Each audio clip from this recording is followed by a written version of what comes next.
मैं रोहित कुमार आप सभी को अपने YouTube चैनल रोहित फॉडी में हार्दिक स्वागत करता हूं। आप हमारे चैनल को लगातार सपोर्ट कर रहे हैं। यदि आप इसी तरह से सपोर्ट करते रहे तो हम लोग काफ़ी जो भी स्टडी मटेरियल होगा हम लोग लाने का प्रयास करेंगे। हमेशा के भांति हम लोग लगातार लगे हुए हैं और जो मेरा नया सिलेबस जारी होगा तो नए बैच के लिए वह सभी नेक्स्ट मंथ से लाइव क्लास में हम लोग लगातार से सीरियल वाइज से पढ़ाने का प्रयास करेंगे। आप हमारे चैनल पे लगातार बने रहेंगे, औरों को जोड़ने का भी प्रयास करेंगे जिससे हमारी श्रृंखलाएं कभी टूटेगी नहीं और हमारे चैनल को आप लगातार सपोर्ट करें। आज जो हम पढ़ाएंगे और 10th क्लास के एग्जाम में काफ़ी इंपॉर्टेंस होता है, 10th और 12 दोनों के लिए काफ़ी इंपॉर्टेंस होगा, जिसमें हम ऑर्गेनिक केमिस्ट्री के कुछ वो टॉपिक ले रहे हैं जो कि एग्जाम में उससे काफ़ी इंपॉर्टेंस होंगे, तो एग्जाम में आपको बहुत ही हेल्पफुल हो जाए इसके लिए हम लगातार हम लोग हमारा टीम है हम बहुत प्रयास कर रहे हैं। तो आज जो हम लेंगे टॉपिक ऑर्गेनिक केमिस्ट्री का,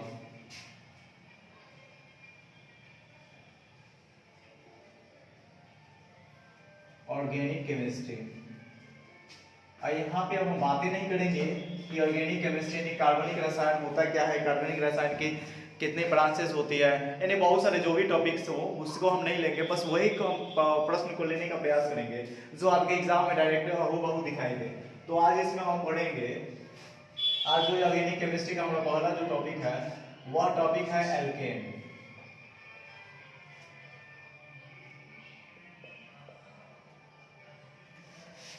इसकी 3 सीरीज हमेशा बनती रहती है, एल्केन हो गया, एल्काइन हो गया और एल्कीन हो गया।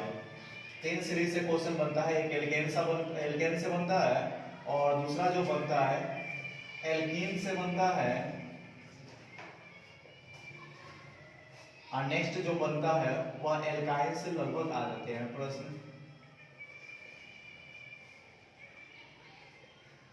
और होता है एल्किल।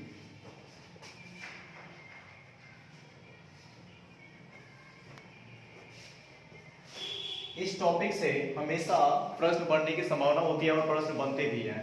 तो यहाँ पे सबसे पहले हम इसकी बातें करेंगे कि फॉर्मूला होते क्या है, और फॉर्मूला के बाद नेक्स्ट हम बातें करेंगे कि फॉर्मूला के बाद इसको कैसे रियलाइज किया जाए, कैसे प्रश्नों में इसके से जो भी संरचना से जुड़े प्रश्न होंगे उसको कैसे हम लोग बनाने का प्रयास करते हैं। तो यहाँ पे जो हम देखेंगे, जो पहला टॉपिक है उसको हम देखेंगे एल्केन। देखते हैं एल्केन, इसका जो सामान्य सूत्र होता है वह होता है CnH2n plus 2।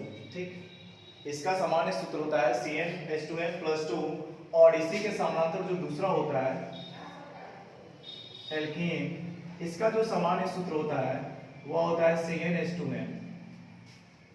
Third of all जो होता है वह होता है एल्काइन, इसका जो सामान्य सूत्र होता है CnH2n माइनस 2। और यहाँ पे हम एक एक बातें समझेंगे कि क्या क्या घटना है, इसे याद कैसे करेंगे। तो इसके लिए हम शॉर्ट एक ट्रिक होता है कि जोड़ दो, छोड़ दो और घटा दो। किससे जुड़ी होती है? जोड़ दो, छोड़ दो और घटा दो। तो वह बातें होती है 2 से। पहले में 2 जोड़ा गया है, दूसरे में 2 छोड़ दिया गया है और तीसरे में 2 घटा दिया गया है। तो आप हमेशा याद रखेंगे जोड़ दो, छोड़ दो और घटा दो, तो इससे फॉर्मूलाएं क्या हो जाती है, क्लियर हो जाती है, याद हो जाती है। तो यहाँ पे एल्केन हो गया, एल्कीन हो गया, एल्काइन हो गया, हम लोग सूत्र देखे। हमेशा क्या होता है कि ऐसे ही प्रश्न आते रहते हैं और फॉर्मूला ही पूछ ली जाती है कि एल्केन का फॉर्मूला क्या होता है, एल्काइन का फॉर्मूला क्या होता है। तो फॉर्मूले से भी क्वेश्चन बनते हैं और इस तरह से लगातार हमेशा प्रश्न बढ़ रहा है। यानी बैक ईयर के हम सेशन से देखें तो उसमें बहुत सारे प्रश्न इससे उठे हुए हैं। और हम देखेंगे इसके बाद हो गया, इसके कुछ एग्जांपल्स होते हैं और इनकी कुछ श्रेणियां होती है। तो एल्केन समूह के कौन कौन होते हैं, तो यहाँ पे हम कर लेते हैं, एक एक करके सब पे चर्चा करेंगे। जो पहला देखेंगे एल्केन के जो समूह होंगे, एल्केन ग्रुप। ठीक, एल्केन ग्रुप के सदस्य कौन कौन होंगे? तो जो एल्केन ग्रुप के सदस्य होगा वह होगा मेथेन, एथेन,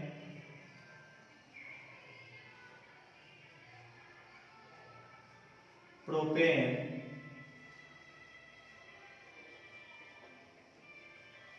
ब्यूटेन,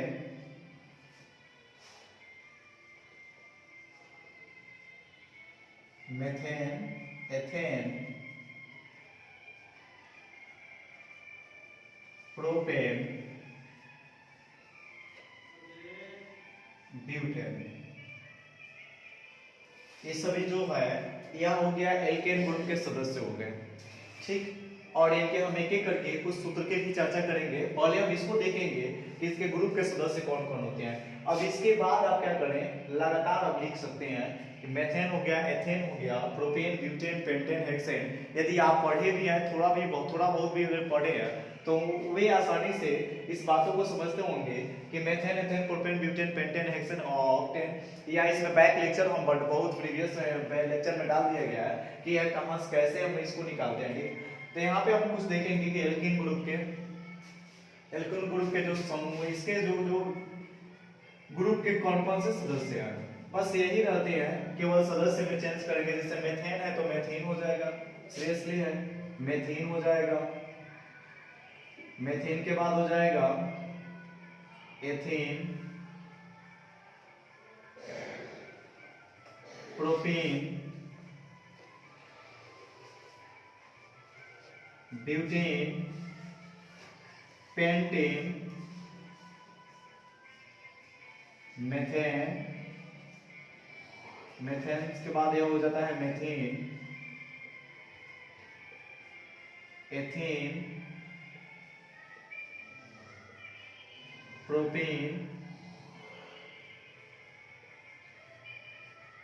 ब्यूटेन, इस तरह से है पेंटेन। अब इसके बाद नेक्स्ट हम जाते हैं एल्काइन के पास और एल्काइन के कुछ सदस्य को देखते हैं। तो इसके जो सदस्य होंगे, जैसे हो जाएगा इथाइन, प्रोपाइन, ब्यूटाइन, पेंटाइन, ठीक। तो यहां तक हमने देखा हमेशा जो प्रश्न बनते हैं वह कभी या तो इससे आ जाते हैं कि इसके सूत्र क्या होंगे, कि सबसे सरलतम हाइड्रोकार्बन होता क्या है। तो यहां से एक एक बातें आप समझेंगे ध्यान से। सबसे सरलतम जो हाइड्रोकार्बन होता है, सबसे सिंपल जो होता है वह मेथेन होता है। दूसरा होता है कि एलपीजी जो गैस होता है उसमें कौन सी गैस भरी होती है। तो यहां से एक और ऑब्जेक्टिव क्लियर होता है, ब्यूटेन होता है, ठीक। क्लियर, ध्यान से सुनेंगे कि जो सरलतम हाइड्रोकार्बन होता है वह मेथेन होता है, और जो सिलेंडर होते हैं एलपीजी उसमें कौन से गैस भरे होते हैं, ब्यूटेन भरा रहता है। और इससे संरचना से प्रश्न आते हैं। तो यहाँ पे हमने इसको देखे एल्केन को और एल्काइन को। यहाँ से आपको एक नंबर मिलता है कि इसका सूत्र क्या है। तो यहाँ पे तीनों सूत्र को आप क्लियरफुली देखें। और यहाँ पे आप देख लिए कि जो इसके ग्रुप होते हैं एल्केन के, मेथेन, प्रोपेन, और इसकी मेन बातें होती है कि इनके ग्रुप बनाने के लिए सबके लास्ट में यदि ये नहीं जुड़ा है तो आप बिना सोचे समझे समझेंगे क्या है कि वह एल्केन समूह के सदस्य है। या उसके लास्ट में अप्रॉक्स आ जाता है एन, तो आप समझ जाते हैं कि कौन सा एल्केन। तो इसके जो सफिक्स होते हैं वह एन होते हैं, इसके इन होते हैं, और इसके जो होते हैं वह होते हैं आइन। इससे आप समझ जाते हैं, इसके जो सफिक्स होगा सफिक्स से आप समझ जाएंगे कि किस ग्रुप के सदस्य है। तो सबके लास्ट में यदि आपको आइन दिखे या वाई यदि दिखाई दे तो आप समझ जाएंगे कि वो एल्काइन है। अब इसके बाद हम देखते हैं एक एक करके इसकी संरचना पे हम बातें करेंगे कि इसकी संरचना को हम कैसे क्लियर करते हैं, ठीक।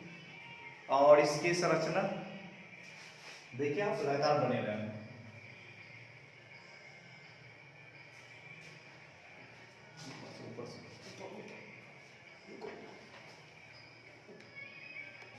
इसके बाद हम देखेंगे कि इसकी संरचनाएं जो होती है, हमेशा संरचनाएं के जो भी प्रश्न होते हैं उसमें बनते रहते हैं। यहाँ पे देख लेते हैं कि इसकी संरचना क्या होती है। सबसे पहले हम देखेंगे एल्केन ग्रुप के कंपाउंड्स की संरचना। तो पहला हमारा जो हेडिंग है वह है एल्केन ग्रुप। एल्केन ग्रुप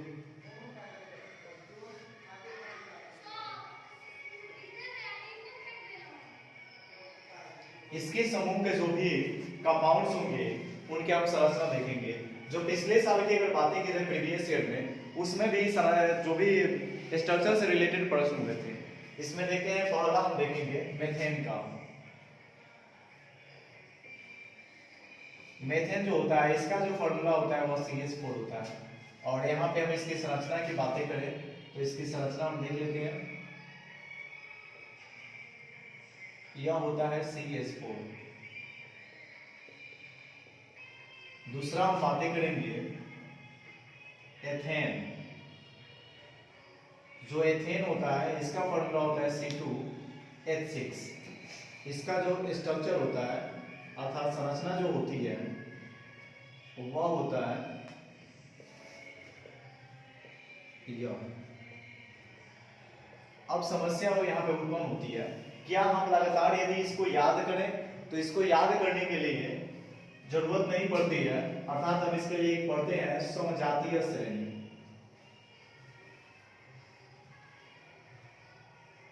समजातीय श्रेणी इसको कहते हैं होमोजीनियस सीरीज। समजातीय श्रेणी, यदि आप समजातीय श्रेणी को समझ जाते हैं तो आपका लगभग जो प्रश्न है वह एक याद करेंगे सब स्वतः याद हो जाएगा। जैसे यहाँ पे देखिए समजातीय श्रेणी होता क्या है, तो यहाँ आपके सामने कुछ लिखे हुए हैं जो है CH2, ठीक। तो वैश्विक श्रेणी, कार्बनिक यौगिक की वैश्विक श्रेणी जिसमें CH2 का अंतर होता है वही कहलाता है समजातीय श्रेणी। क्लियर? कार्बनिक यौगिक की वैश्विक श्रेणी जिसमें किसका अंतर हो, CH2 का अंतर होता है, उसे कहते हैं समजातीय श्रेणी। जैसे यहाँ पे देख रहे हैं कार्बन कितना है, 1 है, और जो हाइड्रोजन है वह 4 है। यहाँ पे दिखाई दे रहा है यहाँ पे कार्बन कितना है, 2 है, और हाइड्रोजन कितना है, 6 है। यानी कि इसमें से जब हम माइनस करते हैं तो एक कार्बन बच रहा है और हाइड्रोजन कितना 6, 4 अगर रिमूव होगा तो कितना बचेगा, 2। तो यहाँ पे लगातार यही इस प्रक्रिया चलती रहती है कि क्या होता है इसमें CH2 हमेशा CH2 का अंतर दिखाई देता है सबके साथ में। जैसे हम आगे नेक्स्ट लिखेंगे, एथेन तक तो क्लियर हो गया, और यहाँ समजातीय भी पढ़ लिए, तो समजातीय श्रेणी के माध्यम समझा है। तो इसके बाद हमें प्रोपेन यदि बनाना है कि प्रोपेन किस क्या फॉर्मूला होगा, तो यहाँ पे देख रहे हैं कितना है, C2H6 है। तो अब इसके बाद जो कंफर्म है कि वह क्या होगा, C3 होगा, H कितना होगा, 2 बढ़ जाएगा, 8 हो जाएगा। इसी आधार पर हम चाहें तो प्रोपेन के बाद लिख सकते हैं ब्यूटेन, जो इसका होगा वह C4H10 होगा। ब्यूटेन के बाद यदि बातें करें तो होगा जो पेंटेन होगा, पेंटेन का होगा C5H12 होगा। इस तरह से पेंटेन के बाद हेक्सेन हो जाएगा, इसका होता है C6H14। इसके बाद होगा हेक्सेन के बाद हेप्टेन, इसका होगा C7H16। इसके बाद बातें करें तो होगा ऑक्टेन, इसकी होगी C8H18। इसके बाद होगा नोनेन, इसका जो होगा C9H20, और जो डेकेन होगा यह हो जाएगा C4H22।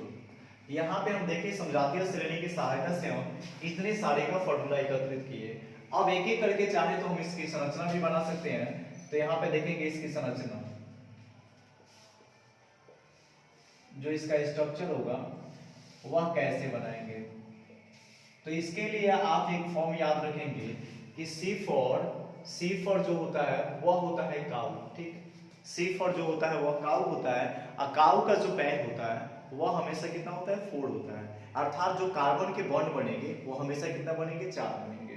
तो यहाँ पे दिखाई दे रहा है, सबसे पहले क्या करते हैं, कार्बन जितने होते हैं सबको एक दूसरे से जोड़ देती है सीधी श्रृंखला में, ठीक। तो यहाँ पे सीधी श्रृंखला में कार्बन को जोड़ दिया गया, और एक एक करके यहाँ पे देखिए C4 काउ, और काउ के जो पैर होते हैं 4 होते हैं। यहाँ पे कार्बन के 4 पैर हो गए, यहाँ पे दिख रहा है कि बॉन्ड हो गया, सबके 4 हो जाएंगे।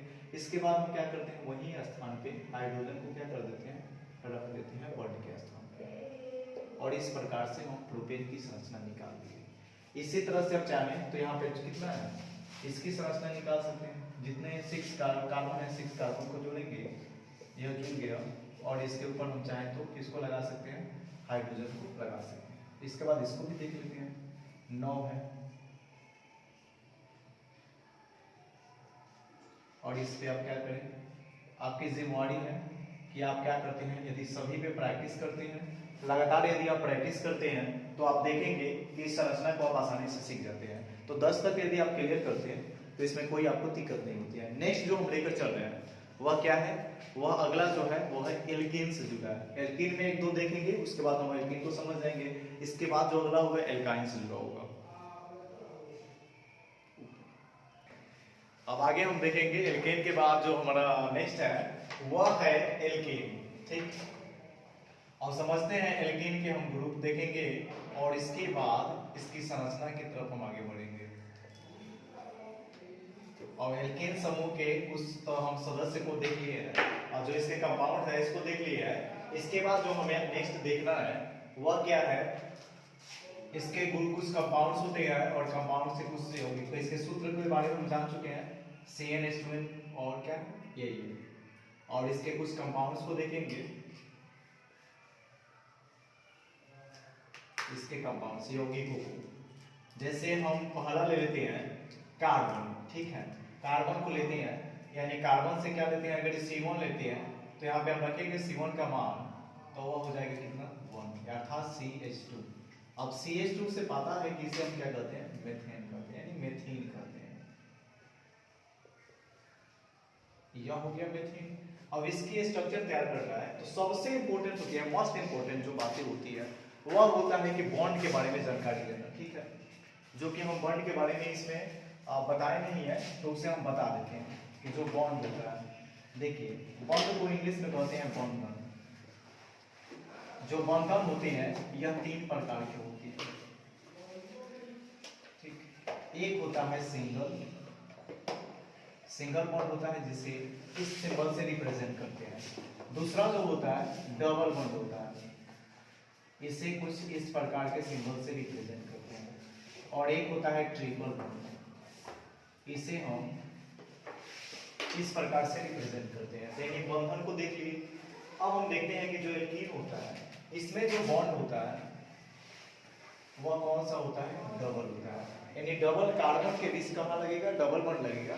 तो यहाँ पे देखते हैं कि कार्बन जो है वह कितना है, एक है, तो डबल बॉन्ड तो लगेगा नहीं, अर्थात इसकी संरचना हम नहीं निकाल सकते। अगला जो है वह है एथीन। अब एथीन के जो फॉर्मूला होगा, तो अब यह पता है कि समजातीय श्रेणी यदि आपको आता है तो आप कार्बन और हाइड्रोजन को क्या करते हैं, आगे बढ़ाते चलेंगे। तो यहाँ पे कार्बन कितना होगा 2 और हाइड्रोजन कितना हो जाएगा 4, अर्थात एथीन का जो फॉर्मूला मिलेगा वह CH4 हो गया, C2H4 हो गया, ठीक। एथीन के बाद होगा प्रोपीन। जो प्रोपीन होगा यह C3 होगा, C3H6 हो जाएगा। नेक्स्ट होगा ब्यूटीन, इसकी जो संरचना होगी C4H8। अब यहाँ पे देखेंगे एक एक करके, नेक्स्ट आगे बढ़ाते हैं, हम इसकी संरचना देख लेते हैं। संरचना देखेंगे कि जो एथीन का संरचना होगा इसके कार्बन के बीच हमें डबल बॉन्ड लगाना पड़ेगा क्योंकि इसमें डबल बॉन्ड होता है। नेक्स्ट देखते हैं प्रोपीन। तो किसी भी कार्बन के एक कार्बन से एक कार्बन को जोड़ेंगे तो कहीं एक कार्बन के साथ में हमें एक कार्बन यहाँ पे रहेगा और एक कार्बन यहाँ पे रहेगा, 2 कार्बन के बीच में डबल बॉन्ड लगाना होता है। जहाँ पे डबल बॉन्ड लगाते हैं वहाँ पे जो हाइड्रोजन देते हैं तो उसके साइड वाले पे 1 हाइड्रोजन, नेक्स्ट पे कितने कर देते हैं 3 हाइड्रोजन। यह कहीं भी रूल लागू हो सकता है, जरूरी नहीं कि इतनी संरचना पे हम बना सकते हैं। नेक्स्ट हम इसको देखेंगे तो यह हम क्या करते हैं, सबसे पहले कार्बन को जोड़ देते हैं और कहीं एक स्थान पे डबल बॉन्ड लगाएंगे कार्बन के साथ में, उसके बाद नेक्स्ट कार्बन पे रेस्ट जो होता है वह कर देते हैं, ठीक। अभी इतना आज के लिए हम लोग क्या कहें, इतना आपको बताएं। नेक्स्ट जो होगा वह नेक्स्ट लेक्चर में हम एल्काइन को लेकर आएंगे और उससे जो क्रियाशील मूलक होंगे उसको लेकर आएंगे। आप लोग लगातार चैनल पे बने रहें और ज़्यादा से ज़्यादा आप सपोर्ट करें और चैनल को लाइक करें, शेयर करें, कमेंट करें और जिस टॉपिक पे आपको वीडियो चाहिए उससे कमेंट करें, आपको प्रोवाइड कराने का प्रयास किया जाएगा। Thank you, thanks lot.